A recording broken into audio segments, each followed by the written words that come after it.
이스라엘이 하나님의 도우심으로 모압 왕 발락의 저주에서 벗어나게 돼요. 발락 왕은 뇌물과 지위를 이용해서 발람이라고 하는 점술가를 매수했습니다. 그리고 어떻게든 택한 백성 이스라엘을 저주해 달라고 그렇게 만들었어요. 그러나 하나님은 그 저주를 축복으로 바꾸어 주셨습니다. 저주하려고 했는데 축복이 나오는 거예요. 신명기 23장에 보니까요, 내 하나님 여호와께서 너를 사랑하심으로 내 하나님 여호와께서 발람의 말을 듣지 아니하시고 내 하나님 여호와께서 그 저주를 변하여 복이 되게 하셨다. 그런 말씀이 있어요. 내 하나님 여호와께서.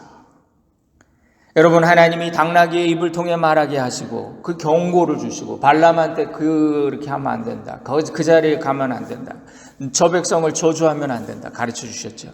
하나님이 복 주시는 백성, 사람이 저주할 수 없다. 저주해봐야 소용없다. 이걸 계속해서 가르쳐 주셨어요.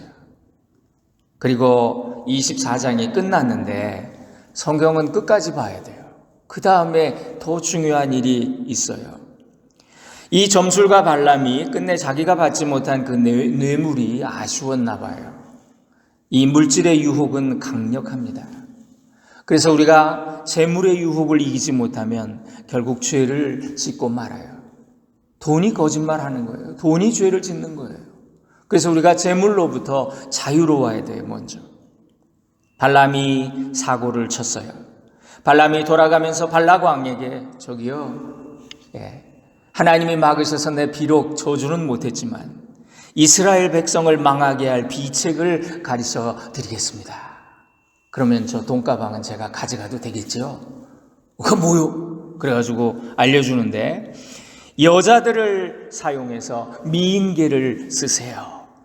그리고 이스라엘 사람들을 그 우상 숭배의 죄를 범하게 하면 그들은 스스로 멸망하게 될 것입니다.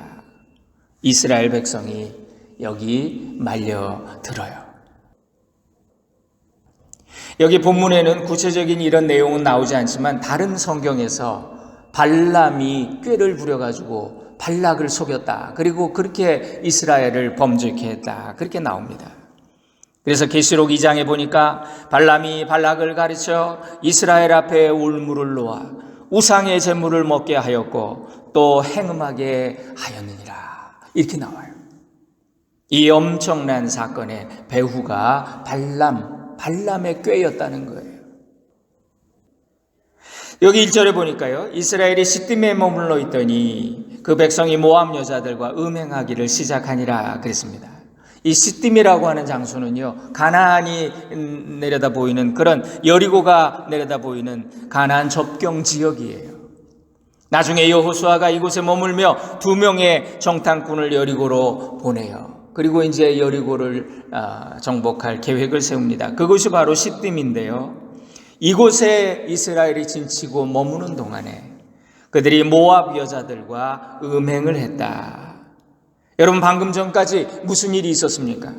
모압의 왕 발락이 그 이방의 점술가 발람을 매수해가지고 뇌물을 주면서 이스라엘을 저주해달라고 그렇게 애를 썼지만 하나님이 막아주셨거든요. 심지어 발람을 태우고 가던 나귀를 통해서 하나님께서 말을 하게 하시고 그가 천사를 보고 선지자를 경고하고 악한 꾀에서 그 저주의 말에서 이스라엘을 구원해 주셨어요. 그런데 이게 웬일입니까? 이스라엘이 그 모압 근처 시딤에서 머물면서 모압 여자들과 음행을 했다는 거예요. 여기서 음행이란 단순히 모압 여자들을 만나서 무슨 연애했다 그런 얘기가 아니에요. 2절에 보니까 그 여자들이 자기 신들에게 제사할 때에 이스라엘 백성을 청하매 백성이 먹고 그들의 신들에게 절함으로. 오늘 밤에 우리 축제 있어요. 아유 멋진 아저씨 놀러 오세요. 음식도 많고요. 재미있고 신나요. 당시 바알의 제사는 일종의 광적인 축제였어요. 이 이방의 제사는 화려하고 먹을 것이 많고 그리고 신전의 아리따운 창녀들과 함께 혼음을 하고 난잡한 파티 같은 거예요. 이스라엘은 지금 시골 촌뜨기 수총각 같은, 그래가지고 이 총각이 말이죠, 서울에 왔는데 그냥 희한한 네온 사인 강남 나이트클럽에 들어갔어요. 화려한 불빛, 얼굴이 그냥 시골에서 못 보는 뽀얀 하얀 아가씨들이 말이죠, 몸매가 쭉쭉 빵빵들이 나타나가지고 오빠 연애해 그러면서 달려드는, 그들은 말 한 대로 맨날 뭐라 그랬어요? 우리는 이 만나, 지겨운 만나밖에 이 광야에서 먹을 게 없어. 재미가 없어. 하나님 믿는데 재미가 없어. 이렇게 말하던 그들이었어요. 그런데 가나안 땅의 그 화려한 식탁과 파티와 여자들의 유혹을 그냥 홀딱 넘어간 거예요. 모압의 여자들이 모압 왕과 점술사 발람도 하지 못한 일을 해낸 거죠. 당시 이스라엘은 청동기 후기였습니다. 가나안은 그런데 이미 철기 문명을 구가하고 전차를 운영하고 말이죠.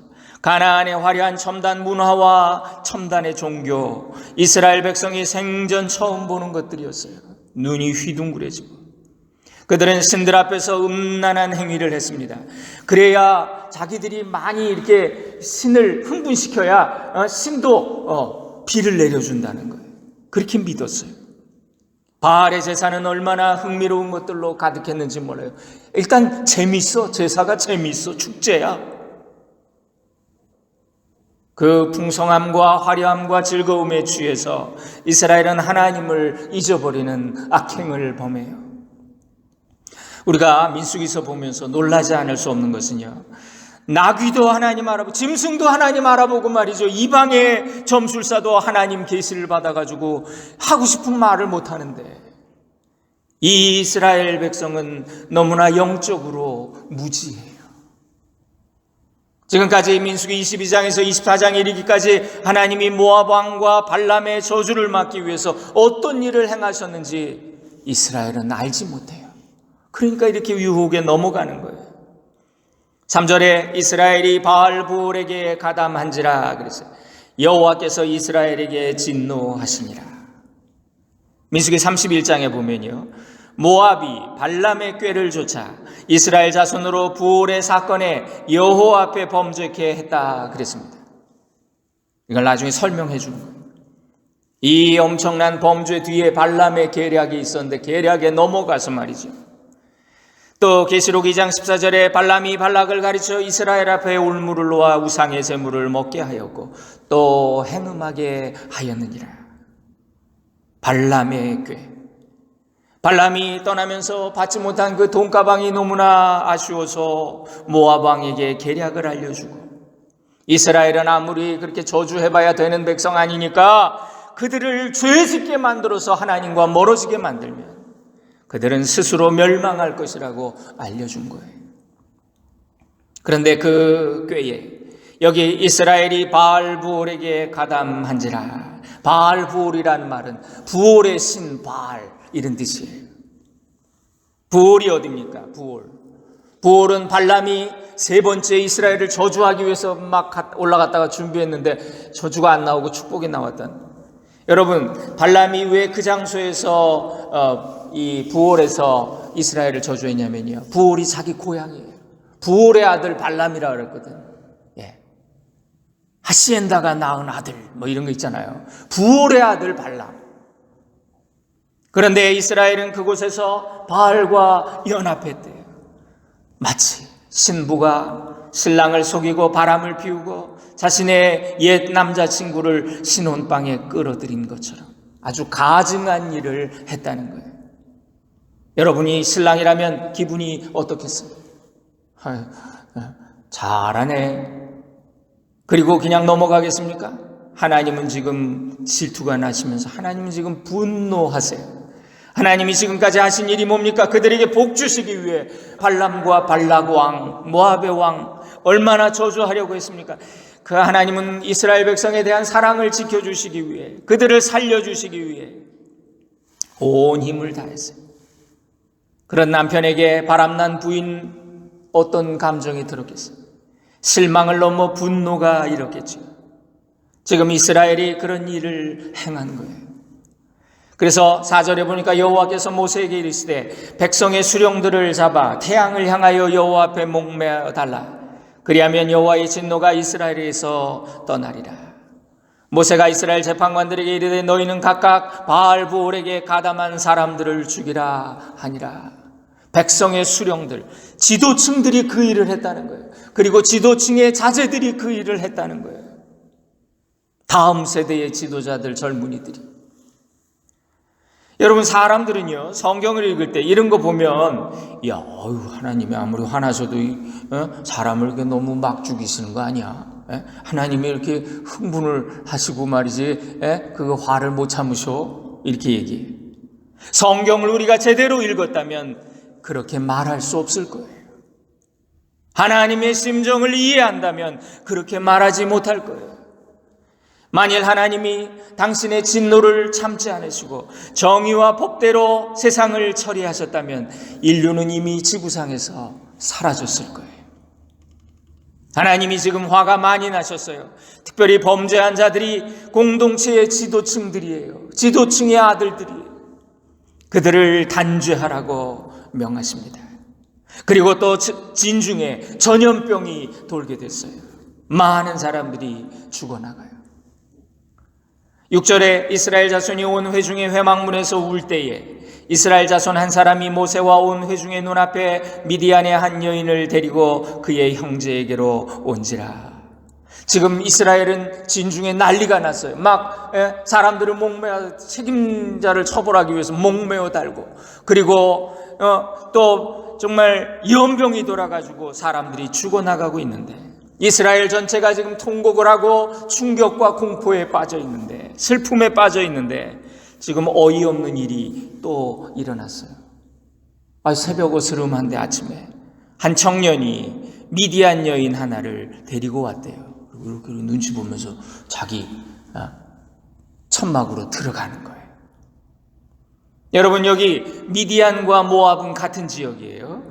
모압 왕이 이스라엘 저주할 때도 그 미디안의 장로들 모아가지고 우리가 저렇게 합시다, 막 같은 편이에요 다. 여러분, 여기 이 청년 고위층 지도층 인사의 아들인 시므리라고 하는 청년이었어요. 이 청년이 말이죠, 강남의 오렌지족인가 봐. 그냥 페라리 타고 가가지고 말이죠, 클럽에서 실컷 놀다가 고위층 지도층 인사의 아들이에요. 어제 밤새 놀다가 아침에 술이 덜 깨가지고 미디안의 공주인 고스비라고 하는 여자친구를 데리고 진중에 나타난 거예요. 그리고 몰래 자기 천막으로 데리고 들어갔어요. 다들 봉쪘죠. 이게 뭐지? 이러고 있는 거예요. 그때 7절에 봅니다. 제사장 아론의 손자 엘르아살의 아들 비느하스가 보고 회중 가운데서 일어나 손에 창을 들고 그 이스라엘 남자를 따라 그의 막사에 들어가 이스라엘 남자와 그 여인의 배를 꿰뚫어 두 사람을 죽이니. 비느하스라고 하는 아론의 손자입니다. 제사장입니다. 이게 도대체 뭔 꼴이야? 아니 어찌 저런 자가 있어? 그러면서 창을 들고 들어가서 그 침대 위에 누워있는 젊은 부둥켜 안고 있는 둘을 창으로 꽂아가지고 꼬치를 꿰은 거예요. 이 사건은 하나님이 우리의 죄를 어떻게 하고 싶으신지를 보여준 사건이에요. 하나님은 우리가 죄 짓는 그것을 보면서 마치 이렇게 하고 싶어 하신다는 거예요. 단지 실제로 그렇게 하지 않으실 뿐이죠. 여러분, 만일 하나님이 그리스 로마 신화의 신들처럼 미운 놈, 저놈 미우니까 라이트닝 볼트를 던져가지고 죽였다 그러면 이 세상에 살아있을 인간들이 아무도 없겠죠. 인간이란 종족은 세상에서 이미 없어졌어도 아무 말 할 수 없는 저주받은 존재예요. 죄덩어리. 그러나 은혜로 살아있는 인간이 그래서 하나님 앞에 감사하고 하나님을 찬양하고 회개하고 하나님 살려주셔서 감사합니다 이렇게 해야 되는데, 오히려 하나님을 탓하고 하나님이 우리한테 준 게 뭐가 있어? 이 지겨운 만나밖에 없잖아 이러면서 하나님을 두려워하지 않는 그것이 이 땅의 현실이잖아요. 연병으로 죽은 자가 24,000명이었더라. 여러분, 여기 10절에 여호와께서 모세에게 말씀하여 이르시되 제사장 손자 엘르아살의 아들 비느하스가 내 질투심으로 질투해서 이스라엘 자손 중에서 내 노를 돌이켜 내 질투심으로 저들을 소멸하지 않도록 하였다. 내 질투심으로 비느하스가 저렇게 행동했다. 하나님이 정말 비느하스를 뭐라 그럴까 변호하시는 거죠. 사람들이 그냥 이 두 남녀를 꿰뚫어서 죽인 비느하스를 보면 뭐 하는 거야? 사람을 이렇게 죽여? 그랬더니 하나님이 나타나가지고 비느하스가 내 심정으로 내 질투함으로 지금 그렇게 했다. 그렇지 않으면 내가 다 죽였을 것이다. 하나님이 더 많은 사람을 죽이는 사태를 비느하스가 막았다고 변호해 주셔요. 시편 106편에 보니까요, 그들이 또 부올의 바알과 연합하여 죽은 자에게 제사한 음식을 먹어서 그 행위로 주를 경노하게 함으로 재앙이 그들 중에 크게 유행하였도다. 그때에 비느하스가 일어서서 중재하니 이에 재앙이 그쳤도다. 비느하스가 중재했다는 거예요. 비느하스의 행동이 분노하신 하나님과 백성을 하나님, 제가 할게요. 제가 할 테니까 하나님 화를 푸세요. 이렇게 된 거예요. 하나님께서 지금 비느하스의 마음의 중심을 보시고 그를 변호하세요. 지금 여기 시딤 가나안 땅에 들어가기 전 그냥 변방일 뿐입니다. 여기는 아무것도 아니에요. 이제 가나안에 들어가면 여러분 최첨단의 바알 종교와 바알의 문화가 거기 기다리고 있어요. 과연 이스라엘은 어떻게 될까? 우리는 이미 답을 다 알고 있지요. 그 땅을 정복했지만 거기 들어가서 한 세대가 지나고 나서 여러분 나라 전체가 바알 신앙으로 바뀌어버리잖아요. 서글픈 현실입니다. 이스라엘은 결국 선지자들의 탄식대로 음란으로 망했다는 거예요. 비느하스의 의분이 없었다면 이스라엘은 이때 전멸했겠죠. 우리에게 분별이 없으면 의로운 분노도 없어요. 여러분 우리 그리스도인들은요 한없이 온유할 때가 있고 또 한없이 의분해야 될 때도 있어요. 모든 사람에 대해서 온유해야 되지만 죄에 대해서 악에 대해서만큼은 우리가 의분이 있어야 돼요. 죄는 내가 마치 그 두 남녀를 꿰뚫어서 죽이듯이 내가 그렇게 끊어버리리라 하는 마음이 있어야 돼요. 그래서 우리 예수님도 내 손이 범죄케 하냐 잘라버리고 천국 가라 말이지. 내 발이 범죄케 내 눈이 너를 범죄케 한다면 그 눈 뽑아버리고라도 천국 가라. 이것이 하나님의 마음이에요. 이 일로 인해서 비느하스는 하나님의 복을 받았습니다. 그래서 이게 12절, 13절에 보면요. 비느하스가 아론의 손자인데 아론이 누구예요? 모세의 형이잖아요. 대제사장. 아론에게 네 아들이 있었는데 나답과 아비후가 하나님 명령대로 하지 않고 그래가지고 죽었어요. 그리고 이제 두 아들이 엘르아살과 이다말 두 아들이 남았는데 엘르아살의 아들이 비느하스입니다. 비느하스는 하나님의 질투로 하나님의 마음으로 이런 일을 행했기 때문에 그는 내가 이제 영원한 제사장의 직분을 너와 너의 후손에게 주겠다. 평화의 언약을 받게 됩니다. 아론의 아들 엘르아살과 이다말 계열의 후손들이 이제 번갈아 가면서 대제사장을 하는데 근데 열왕기상 2장에 보면요. 솔로몬 왕 때에 반역에 가담했던 그 이다말 계열의 아비아달 제사장이 파면이 돼요. 너는 반역을 했지만 아버지와 함께 동고동락했기 때문에 내가 너를 죽이진 않겠다. 너는 이제 제사장 직분을 더 이상 수행할 수 없다. 파면해가지고 고향으로 돌려보냅니다. 그리고 그 이후에는 엘르아살과 그 비느하스 가문 그 후손들이 대대로 제사장이 돼요. 사독 계열이죠. 엘르아살이 멸문되고 사독 계열이 제사장이 됨으로써 이 예언이 이루어져요. 그리고 죽임을 당한 이스라엘 남자 그 시므리라 그랬죠. 그리고 미디안 여인의 이름은 고스비라고 알려졌습니다. 이 두 사람은 저주받고 그 집안도 저주받고 그 둘은 비참한 최후를 맞고, 여러분, 대대로 아말렉과 더불어 미디안이 저주를 받아 이스라엘의 원수가 돼서 하나님이 미워하시는 족속, 끝까지 저들을 쳐라 말이지. 하나님이 그렇게 말씀하세요. 나중에 미디안과의 전쟁의 발단이 여기서 시작이 됩니다. 여러분, 이 시대의 비느하스가 누구입니까? 하나님의 의를 드러내는 일이 무엇입니까?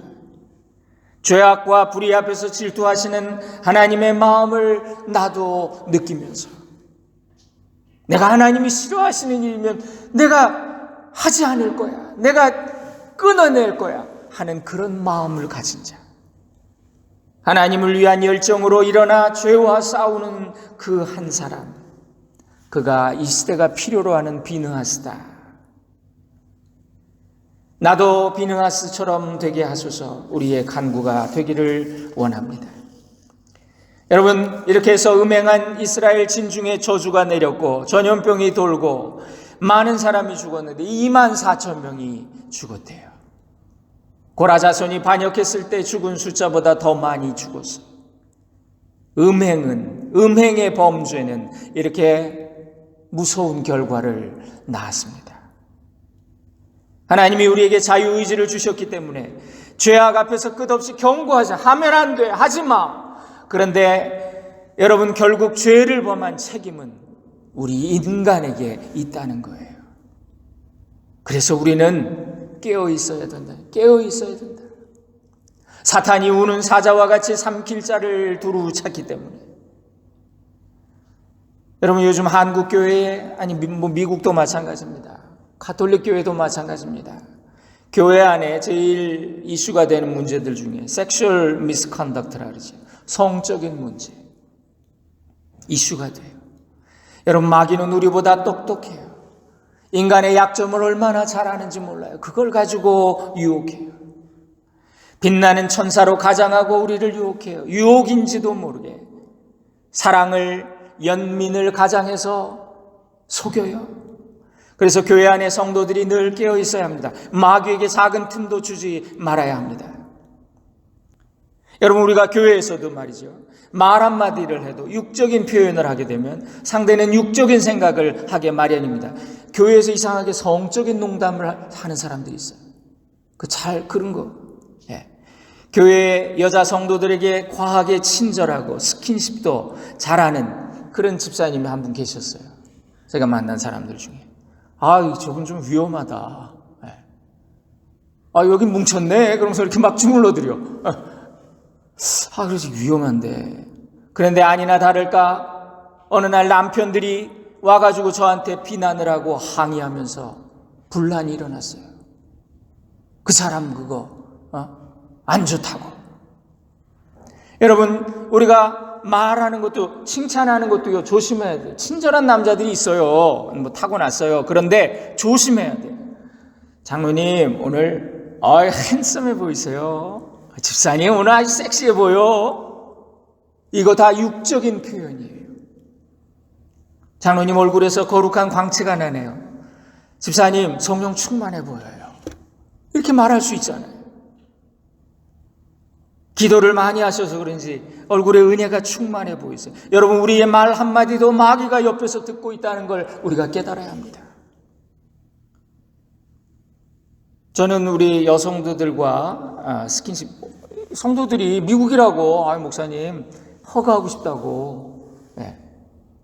허그를 제가 안 합니다. 예. 그래가지고 욕도 많이 먹어요. 예. 목사님 너무 예민하다고 말이지. 여기 미국인데. 제가 저희 어머님 뻘 되시는 그런 분들하고는 제가 허그해요. 여러분, 악수하는 것도 공적인 자리에서만 합니다.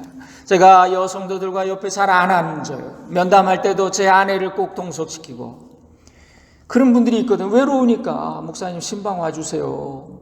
저녁이라도 같이 먹어요. 혼자 오세요. 근데 어떻게 혼자 가, 혼자. 에? 다 보이지요. 근데 헷가닥하면요 다 넘어가는 거예요. 여러분 이해하시죠?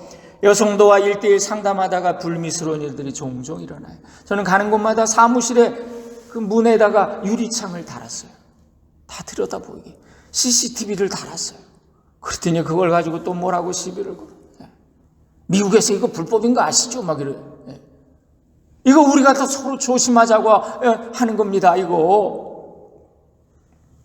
남들 보기에도 덕이 안 되고, 만일 부득이 남녀가 같은 차를 타야 된다면요, 꼭 뒷자리에 목사가 누구 태워다 주면서 말이지 꼭 옆에 조수 자리에다가 태우려고. 그것도 다 오해의 여지가 된다는 거예요. 나는 괜찮아. 나 같은 늙었는데 이제. 아니요. 한국교회 위대한 목사님들도 다 넘어졌어요. 역사적으로 위대한 지도자들이 음란 앞에 무너졌어요. 여러분, 교회 안에서 남의 남편이나 남의 아내에게 과잉으로 친절하면 안 돼요. 진정한 사랑은 상대의 가족들도 배려해 줘야 돼요. 배우자 앞에서 여러분 다른 남편, 다른 여자, 아내 칭찬 함부로 하지 마세요. 마귀가 그 틈에 쏙 탑니다. 이 음란 마귀가 얼마나 무서운지 몰라요.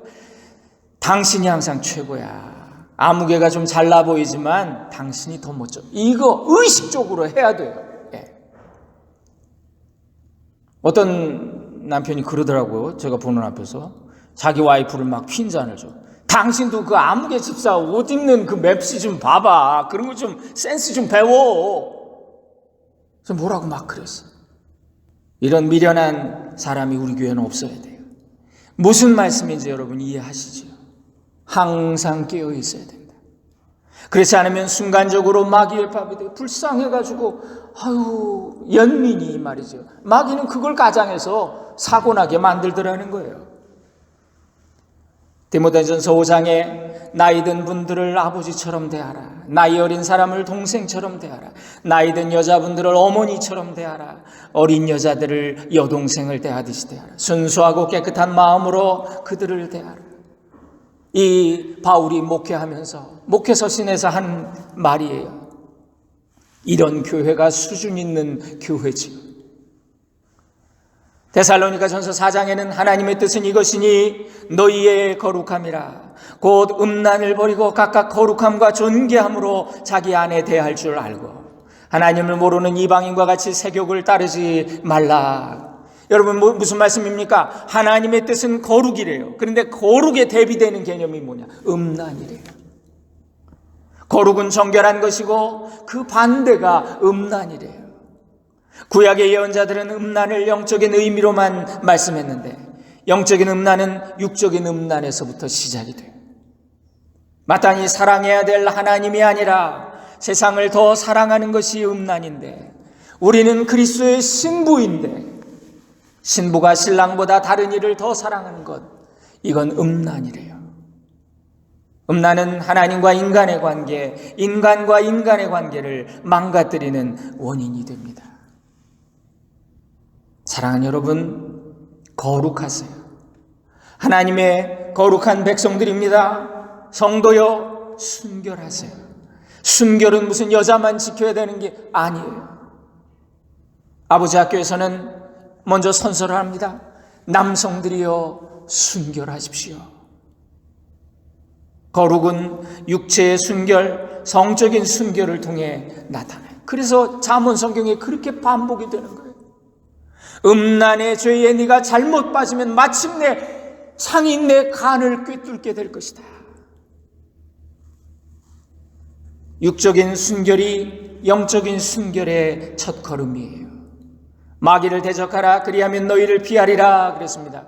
마귀는, 사탄은 태초의 에덴 동산에서부터 인간과 하나님 사이, 그 거룩한 사이, 부부의 사이를 이간했던 음란의 영입니다. 마귀를 대적하라, 그리하면 너희를 피하리라. 악한 영이 우리를 만지지도 못할 거예요.